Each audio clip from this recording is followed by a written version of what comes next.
சோழனின் செல்வி அத்தியாயம் 9.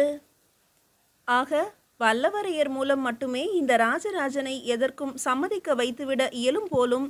இன்று வரை எனக்கே தெரியாத விஷயம் இது. நல்லது, உங்களின் கோரிக்கையை வல்லவரையரிடம் கூறி அவர் மூலமே முயற்சிப்பதுதான் நன்மையை தரும். அதுவரை நீங்கள் இருவரும் அரண்மனை வளாகத்தில் உள்ள விருந்தினர் மாளிகையில் தங்கியிருக்கலாம். இளவரசர்கள் என்பதற்கான சகல வசதிகளும் உங்களுக்கு அளிக்கப்படும் என்ற ராஜராஜரின் வார்த்தைகள் சற்றே மிரள வைத்தன வேங்கியின் இளவரசர்களை. வேறு ஏதாவது முக்கிய விஷயம் இருப்பின் நீங்கள் கூறலாம் பிரம்மராயரே என கிருஷ்ணன் ராமனிடம் திரும்பினார் ராஜராஜர். எங்கள் கோரிக்கை என்னவென்று கூட நீங்கள் கேட்கவில்லை அரசே என்றான் விமலாதித்தன் மறுபடியும். அதை நேரடியாக நான் கேட்க அனுமதிப்பாரா வல்லவரையர் என்பதுதான் தெரியவில்லை எனக்கு என்றார் ராஜராஜர். உங்களின் பேச்சு வருத்தத்தை அளிக்கிறது எனக்கு. உங்களை மீறி நான் செயல்பட்டதும் இல்லை. உங்களை கலந்து ஆலோசிக்காமல் எதையும் நான் செய்ததும் இல்லை. வேண்டுமென்றே நான் இவர்களின் பிரச்சனையை தங்களிடம் கூறாமல் தவிர்த்து விட்டேன் என குற்றம் சாட்டுவது போல இருக்கிறது தங்களின் பேச்சு என்றார் வந்தியத்தேவர். அவரது பேச்சில் மெல்லிய கோபம் இழையொடியது. ஆனால் கால தாமதத்திற்கான காரணத்தையும் தாங்கள் இதுவரை கூறவில்லையே வல்லவரையரே திருப்பி கேட்டார் ராஜராஜர். இன்னும் சில ஆண்டுகளுக்கு சோழத்தின் சார்பில் போர் எதுவும் இருக்காது என தாங்கள் கூறிய வார்த்தைகள்தான் எனது தாமதத்திற்கான காரணம் என்றார் வந்தியத்தேவர். வேங்கியின் இளவரசர்கள் தாங்கள் எதற்காக வந்திருக்கிறோம் என்பதை கூறிவிட்டார்களா உங்களிடம்? சந்திக்கவே இதுவரை இல்லை என்றல்லவா சபையில் கூறப்பட்டது என்றார் ராஜராஜர். நாடிழந்து வந்திருக்கிறார்கள், நம்மை நாடி வந்திருக்கிறார்கள் என்ற பின் எதற்காக வந்திருப்பார்கள் என்பதை யூகிக்க கூடவா முடியாது அரசே? இது பற்றிய உங்களின் முடிவு தெரிந்த பிறகுதான் அவர்களை சந்திக்க வேண்டும் என்று நினைத்திருந்தேன். அதனாலேயே சற்று தாமதமாகி போனது என்றார் வல்லவரையர். அதாவது ஜடாசோட வீமனிடம் போரிட்டு இழந்த தங்களின் வேங்கி நாட்டை மீட்க நமது படை உதவி கேட்டு வந்திருக்கிறார்கள் இவர்கள் என்பது உங்கள் எண்ணம் சரிதானா தேவரே? ஆம், அதற்காகத்தான் வந்திருக்கிறார்கள் என உறுதியாக கூறினார் வல்லவரையர். இல்லை என்கிறேன் நான். வேங்கியின் இளவரசர்கள் அதற்காக நம்மை நாடி வரவில்லை என்கிறேன் நான்.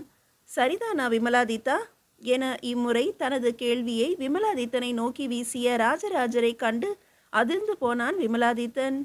தனது மனதிற்குள் ஒளிந்திருக்கும் எண்ணங்களை எப்படி இவரால் கண்டுபிடித்துவிட முடிகிறது என திணறினான்.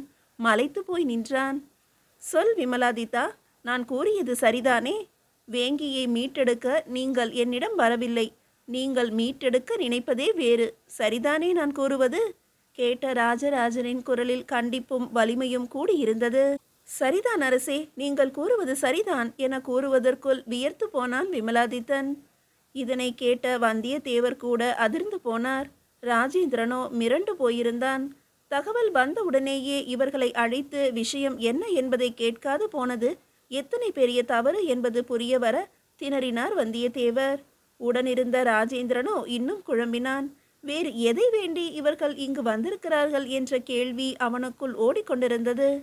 என்னுடைய அனுமானமும் அணுகுமுறையும் தவறாகி போனதற்காக வருத்தம் தெரிவிக்கிறேன் நான் இச்சபையில் என்ற வந்தியத்தேவரின் குரலில் வேதனை தொனித்ததை புரிந்து கொண்டார் ராஜராஜர்.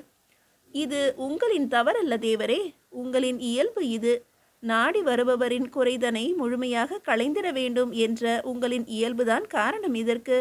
பிறருடைய துன்பங்களை தம்முடையதாக்க கருதி கொண்டு உடனே தீர்த்து வைக்கும் மனதை உடையவர் நீங்கள் என்பதை நாடறியும். கூடவே நானும் அறிவேன். அதனாலேயே வேங்கி நாட்டு இளவரசர்களும் உங்களை முதலில் நாடினார்கள் என்பதும் தெரியும். என்றாலும் உங்களின் இந்த இயல்பு இது போன்ற சங்கடங்களையும் உங்களுக்கே உண்டாக்கிவிடும் என்பதையும் கருத்தில் கொள்ள வேண்டும் என்பதே எனது விருப்பம் என்றார் ராஜராஜர் புன்னகையோடு. உண்மைதான் என அதனை ஆமோதித்தார் வந்தியத்தேவர். ஏதேது? நீங்கள் உடனே ஆமோதிப்பதை பார்த்தால் எமது தமக்கையாரை மணந்ததை மனதில் வைத்து கொண்டு கூறுவது போல தெரிகிறதே. அது உங்களின் சரியான முடிவுதான். அது பற்றி எண்ணி வருந்தவே வேண்டாம் என ராஜராஜர் சட்டென கூற அவையிலிருந்த அத்தனை பேரும் வாய்விட்டே சிரித்து விட்டனர். அந்த இடத்தின் சூழ்நிலையே தடாலென மாறிவிட்டது. இல்லை இல்லை, நான் அப்படி எதுவும் எண்ணவும் இல்லை, எதையும் கூறவும் இல்லை என வந்தியத்தேவரும் பதறுவது போல கூற அவையே சிரிப்பலைகளால் அதிர்ந்தது. நல்லது, இதே மகிழ்ச்சியோடு அவை கலையட்டும், அடுத்த முறை சந்திப்போம் என கூறி ராஜராஜர் தம் சிம்மாசனத்தை விட்டு எழுந்து நடந்தார். அவை மெல்ல மெல்ல கலைய ஆரம்பித்தது. ராஜராஜரின் பின்னாலேயே வேகமாக சென்றான் இளவரசன் ராஜேந்திரன். திகைத்து போய் நின்றிருந்தனர் சக்திவர்மனும் விமலாதித்தனும். ராஜராஜர் இந்த விஷயத்தை கையாண்ட விதம் கண்டு திகைத்து போயிருந்தனர். தங்களின் தவறு என்ன என்பதையும் வந்தியத்தேவர் எங்கே தடம் மாறினார் என்பதையும் புரிய வைத்ததோடு அல்லாமல் இறுதியாக எவர் மனதும் புண்படாதவாறு இருவர் பெருமையையும் உரைத்து அதுவரை வெம்மையாக இறுக்கமாக இருந்த அவையின் சூழ்நிலையை இறுதியில் கலகலப்பாக மாற்றிவிட்டு சென்ற அந்த பாங்கு ஆளுமை என்றால் இதுதான் என்பதை புரிய வைத்தது அவர்களுக்கு. அவசரமாய் தனது தந்தையை நெருங்கி கொண்டிருந்தான் ராஜேந்திரன். எதற்காக அவர்கள் நம்மை நாடி வந்திருக்கிறார்கள் தந்தையே என்று கேட்டான் ஆர்வமாக. அதை அவர்கள் தானே அறிந்திருக்க முடியும் ராஜேந்திரா என்றார் ராஜராஜர் புன்னகையோடு. இதற்காக வரவில்லை என உறுதியாக கூற முடிந்த தங்களால் எதற்காக வந்திருக்கிறார்கள் என்பதையும் கூறிவிட முடியாதா தந்தையே? இதற்காக வரவில்லை என்பதை மன்னனான நான் கூறிவிட்டேன் அல்லவா? அதே போல இதற்காகத்தான் வந்திருக்கிறார்கள் என்பதை நாளை மன்னனாக போகும் நீதான் கூறிவிடேன் ராஜேந்திரா என்று சிரித்தபடியே கூறிய ராஜராஜரை இமைக்காமல் பார்த்தான் ராஜேந்திரன். தான் பேசி கொண்டிருப்பது தந்தையிடம் அல்ல, சோழ தேசத்து மன்னரிடம் என்பது புரியவர அமைதியானான். தவறாக எண்ணவில்லை எனில் ஒன்று கேட்கவா நான் என்றான் ராஜேந்திரன் தந்தையை நோக்கி. அதுவரை நடந்து கொண்டிருந்த ராஜராஜர் நின்று திரும்பினார். அவனை நோக்கினார். அருகில் எவரும் இல்லை என்று தெரிந்த பிறகு கேட்கலாம் ராஜேந்திரா என்றார். எப்பொழுதுமே சோழத்தின் மன்னராகத்தான் சிந்திப்பீர்களா? ஒரு தந்தையாக என்னிடம் பேசும் தருணம்தான் எப்போது வாய்க்கும் தங்களுக்கு? எனக்கான சமயம் என்று இந்த மைந்தனுக்காக ஒருபோதும் ஒதுக்க மாட்டீர்களா? கேட்ட ராஜேந்திரனின் வார்த்தைகளில் ஏக்கமும் கலக்கமும் தெளிவாகவே தெரிந்தன. மெல்ல நடந்து அவனருகில் வந்தார். தோள் பிடித்து அழுத்தினார். அவன் தலை பிடித்து உச்சி முகர்ந்து நெற்றியில் முத்தமிட்டார் ராஜராஜர். சோழத்தின் அரசனாக பதவி ஏற்பதற்கு முன்பு நிறைய நேரம் இருந்ததடா மகனே. ஏனெனில் அப்போது எனக்கு ஒரு மகன்தான், 3 மகள்கள்தான். ஆனால் மன்னனாக பதவியேற்ற பிறகு சோழத்தின் அத்தனை பேரும் என் மக்களாகி போயினர் என்ற பிறகு அத்தனை பேருக்கான பிரச்சனைகளையும் தீர்ப்பது என் கடனாகி போனது. அதனாலேயே உன்னிடம் நெருங்க முடியாது போகிறதடா. ஆனால் இதுதான் முறை, இதுதான் கடமை. நாளை நீயே அரசனாகும் போதும் இதே கேள்வி என்னுள்ளும் எழும். தந்தைக்காக கொஞ்ச நேரம் ஒதுக்க முடியவில்லையா மகனால் என்ற ஆதங்கமும் வெளிப்படும். அப்போது எனக்கான சமாதானமாக எவராவது இருப்பார், இல்லாதும் போவார். அரச பதவி என்பது வரம் அல்லடா, சாபம். இந்த சாபத்தின் வேதனைகளை தவிர்க்க மக்களுக்கான பணிகள் என்னும் புண்ணியங்கள் மட்டுமே துணை நிற்கும். இது உனக்கும் புரிய வரும் ராஜேந்திரா. அப்போது நீயே என்னை நினைவு கூறுவாய். இப்போது நான் கூறியது ஒரு அரசனுக்கு மட்டுமல்ல, சாதாரண குடும்ப தலைவனுக்கும் இதே நிலைதான். தந்தை என்பவனுக்கு எதையும் சொல்லி புரிய வைக்கவோ கற்றுக் கொடுக்கவோ காலம் இடம் தராது. அவனது செயல்கள்தான் படிப்பினை, அவனது வாழ்க்கை முறைதான் பாடம். நல்லதொரு பொறுப்புள்ள மகனால் மட்டுமே இதனை உணர்ந்து கொள்ள முடியும். நீயும் உணர்வாய் ராஜேந்திரா. காரணம், நீ என் மகன் என்று கூறிய ராஜராஜர் சட்டென்று திரும்பி முகம் காட்டாது நடந்து செல்ல அவரது கண்கள் கலங்கியதையும் அதனை தான் அறியாது திருப்பிக் கொண்டு சென்றதையும் உணர முடிந்தது ராஜேந்திரனால்.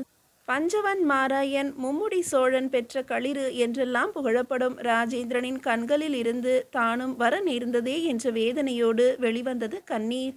மீதியை அடுத்த அத்தியாயத்தில் காணலாம். அத்தியாயம் 10. வட கலிங்க நாட்டின் தற்போதைய மன்னனான ஜடாசோட வீமன் தனது பரிவாரங்களோடு வீற்றிருந்தான் அரசவையில். முந்தைய மன்னரான காமார்நவர்னையும் அவனது மகனான வினயாதித்தனையும் போரில் வென்று அழித்ததோடு விட்டுவிடாமல் தப்பிச் சென்ற வேங்கி நாட்டு இளவரசர்களையும் வலைவீசி தேடிக்கொண்டிருந்தான். அவர்கள் பற்றிய தகவலை அறிந்து வர நாலாபுறமும் தனது வீரர்களையும் அனுப்பியிருந்தான். என்ன ஆனார்கள் வேங்கியின் இளவரசர்கள்? காற்றோடு கலந்து விட்டனரா என்ன? வேறு எங்கு சென்றுவிட முடியும் அவர்களால்? சீட்புலி பாகி நாட்டினையும் சோழன் கைப்பற்றி விட்டான் என்ற பிறகு வேறு எவர் உதவுவார்கள் அவர்களுக்கு? நமது ஒற்றற்படை என்னவானது? உருப்படியாக ஒரு தகவலும் வரவில்லையே. கோபத்தில் வார்த்தைகளை இறைத்தான் ஜடாசோட வீமன். விரைவில் தகவல் கிடைத்துவிடும் அரசே என்றார் அவனது அமைச்சர். இதையே தான் கூறிக்கொண்டிருக்கிறீர்கள் எப்போதும். ஒருவேளை இங்கேயே மறைந்து வாழ்கிறார்களோ? கேள்வியை முன்வைத்தான் ஜடாசோட வீமன். அதற்கு வாய்ப்பே இல்லை அரசே. இந்நாட்டின் மூளை முடுக்கெல்லாம் அலசியாகிவிட்டது. இங்கு இருக்க துளியும் வாய்ப்பில்லை. தப்பித்து விட்டனர் என்பதை விட எவரிடத்திலோ அடைக்கலமாகிவிட்டனர் என்பதுதான் உண்மை என்றான் முதன்மை தளபதி. நம்மை எதிர்த்து கொண்டு அவர்களுக்கு அடைக்கலம் அளிக்கும் அளவிற்கு எவனுக்கு துணிவிருக்கிறது? ஆவேசமானான் ஜடாசோட வீமன். மன்னர் தவறாக நினைக்கவில்லை எனில் ஒன்று கூறலாமா? சொல், என்ன சொல்ல வருகிறாய்? கேட்டான் ஜடாசோட வீமன். குரலில் கடுமை தெரிந்தது. வேங்கியின் இளவரசர்கள் சோழத்தில்தான் அடைக்கலமாக இருக்கக்கூடும் என்பது என் எண்ணம் என தளபதி கூறி முடிக்கும் முன்பு, இருக்க முடியாது, சோழனிடத்தில் இருக்கவே முடியாது. சோழன் மாற்றான் அல்ல, நம்மவன், நம் இனம். நமது விரோதிக்கு இடம் தர மாட்டான் ஒரு காலம் என்றான் ஜடாசோட வீமன் வேகமாக. அது முன்பு இருந்த நிலை அரசே. நம்மவர்களாகவே இருப்பினும் நம்மை விட்டு விலகியவர்கள் சோழர்கள். தமக்கென ஒரு தனித்த சாம்ராஜ்யத்தை நிறுவிக்கொண்டவர்கள். அவர்களின் இக்கட்டான நேரத்தில் உங்கள் மூதாதையர்கள் உதவவும் இல்லை, உறுதுணையாகவும் இல்லை. இதையும் நினைவில் கொள்ள வேண்டியது அவசியம் என்றான் தளபதி. அது எப்போதோ நடந்த விஷயம். நமது காலத்தில் நாம் சோழனை எதிர்க்கவில்லையே. சீட்புலி பாகி நாடுகளை வெல்லும் போது கூட அவனுக்கு எதிராக நாம் எதையும் செய்யவில்லையே. பிறகு எப்படி நமக்கு எதிரியாகி போவான் அவன்? கேட்டான் ஜடாசோட வீமன். எதிரி அல்ல என்பது எந்த அளவு உண்மையோ அதே அளவு உண்மை அவன் நமது நண்பனும் அல்ல என்பதுதான் என்றான் தளபதி. அவ்வளவுதானே? நட்புக்கரம் நீட்டுவோம் சோழனை நோக்கி. நமது எதிரிகள் இவர்கள் என அடையாளம் காட்டுவோம். அவர்களிடத்தில் இருப்பின் நம்மிடம் ஒப்படைக்க வேண்டும் என கோருவோம் என்றான் ஜடாசோட வீமன். முயற்சிக்கலாம் அரசே, தவறே இல்லை. ஆனால் அதற்கு முன்பு அங்குதான் இருக்கிறார்கள் என்பதை உறுதியும் செய்து கொள்ள வேண்டும் என்றார் அமைச்சர் இடைமறித்து. ஒருவேளை நமது நட்புறவினை சோழம் ஏற்க மறுத்துவிட்டால், வேங்கியின் இளவரசர்களை நம்மிடம் ஒப்புவிக்க மறுத்தால், பழைய கதைகளை நினைவில் வைத்து நம்மை பழிவாங்க நினைத்தால், கேள்விகளை அடுக்கிக் கொண்டே போனான் தளபதி. ஒருவேளை நீ கூறுவது போல நடந்தால் சோழம் என்ற தேசமே இல்லாது போய்விடும். தடம் தெரியாது அழித்து விடுவேன் அதை என்றான் ஜடாசோட வீமன் ஆவேசமாக. இதனை கூறும்போதே அவனது கண்கள் சிவந்து கொப்பளித்தன. அவசரம் வேண்டாம் அரசே. முதலில் சரியான தகவலை உறுதிப்படுத்திக் கொள்வோம். அதன் பிறகு நமது நட்பு கரத்தை நீட்டுவோம். அதற்கான பதில் அறிந்த பிறகு மேற்கொண்டு யோசிப்போம். ஆத்திரத்தில் அவசரப்பட்டு இறைக்கும் வார்த்தைகள் நாளை நமக்கு எதிராகவும் திரும்பலாம் என்றார் அமைச்சர். விதியானது எப்போது எவரை எவரோடு இணைக்கும் என்பது எவருமே அறியாத ஒன்று என்பதைப் போல, இதுவரை சந்தித்தே இராத இருவரை பகையாளிகளாக நிறுத்தப் போகிறது என்பதுவும் காலம் மட்டுமே அறிந்த இரகசியமாகி போனது. வேங்கியின் இளவரசர்கள் சோழத்தில்தான் தஞ்சமடைந்துள்ளனர் என்ற உறுதியான தகவல் 2 நாளில் கிடைத்துவிட உடனடியாக ஓலை அனுப்பினான் ஜடாசோட வீமன். நட்புக்கரம் நீட்டிய அதே வேளையில் வேங்கியின் இளவரசர்களை தம்மிடம் ஒப்படைக்க வேண்டும் என்ற எச்சரிக்கையையும் சேர்த்தே அனுப்பினான் சோழத்திற்கு. அவர்களைத்தான் வென்று நாட்டையும் விட்டு துரத்தி விட்டோமே. அவர்களுக்கு உதவிய கலிங்கத்தையும் கைப்பற்றி விட்டோமே. பிறகு எதற்கு இனி அவர்கள்? கேட்ட அமைச்சரை வெறித்த விழிகளோடு நோக்கினான் ஜடாசோட வீமன். வேங்கி நாட்டை கைப்பற்றி விட்டோமே தவிர இன்னும் வென்றுவிடவில்லை நாம் என்பதுதான் காரணம். என்ன சொல்கிறீர்கள் அரசே? அதிர்ச்சியோடு கேட்டார் அமைச்சர். ஆம், அவர்கள் இருவரும் உயிரோடு இருக்கும் வரை நாம் வேங்கியை வென்றுவிட்டோம் என கூறவே முடியாது. வேங்கியின் மக்கள் நமக்கு அடங்கி இருக்கிறார்களே தவிர நம் தலைமையை முழுமையாக இன்னும் ஏற்றுக்கொள்ளவில்லை. ஏற்றுக்கொள்ளவும் மாட்டார்கள் இவர்கள் இருக்கும் வரை. என்றாவது ஒரு நாள் நமது இளவரசர்கள் பெரும் படையோடு வந்து நம்மை காப்பாற்றி வேங்கியை மீட்பார்கள் என்ற எதிர்பார்ப்பு அங்குள்ள எல்லோர் மனதிலும் உண்டு அமைச்சரே. அந்த எதிர்பார்ப்பை இல்லாது போக செய்யும் வரை வேங்கியை வென்றுவிட்டதாகவே கூற முடியாது. அதற்காகத்தான் உதவி செய்த வட கலிங்கத்தையும் தாக்கி அழித்தேன். இங்கிருந்தும் தப்பிவிட்டார்கள். புகைந்து கொண்டிருக்கும் அவர்கள் சாதகமான நேரத்தில் கனலாக உருவெடுக்கவும் வாய்ப்புள்ளது அமைச்சரே. அதனால்தான் சொல்கிறேன், அவர்கள் இருவரையும் அழித்தே ஆக வேண்டும். அதன் பிறகுதான் வேங்கி முழுமையாக நமது வசப்படும் என்றான் ஜடாசோட வீமன். புரிகிறது அரசே. மிச்சமே இல்லாமல் முடிக்க வேண்டியதன் பெயர்தான் பகை என்கிறீர்கள். முடித்து விடுவோம். ஓலை அனுப்பிவிட்டோம் அல்லவா? இனி சோழன் என்ன முடிவு செய்கிறான் என்பதையும் பார்ப்போம் என்றார் அமைச்சர். எப்படியும் நமக்கு சாதகமாகவே முடிவெடுப்பான் சோழன் என்றே தோன்றுகிறது எனக்கு. எதுவுமே இல்லாத வேங்கியின் இளவரசர்களுக்காக வீண் பகையை, அதிலும் எனது பகையை தேடிக்கொள்ள மாட்டான் சோழன் என்பது எனது எண்ணம் என்றான் ஜடாசோட வீமன் உறுதியாக. தங்களின் எண்ணப்படியே நடக்கட்டும் அரசே என்ற அமைச்சருக்கு உள்ளுக்குள் ஒரு உறுத்தல் இருந்து கொண்டேதான் இருந்தது. அரசே, வேங்கிக்கு எப்போது நாம் திரும்ப போகிறோம்? இங்கு வந்து பல நாட்களாகிவிட்டனவே. சோழனிடமிருந்து பதில் வந்த பின்புதான் இங்கிருந்து நகர்வதாக உத்தேசமா என்று கேட்டார் அமைச்சர். இல்லை இல்லை, நாளையே நாம் வேங்கி நோக்கி பயணிக்கிறோம். இங்கு நமது பிரதிநிதியாக தளபதியார் இருக்கட்டும்.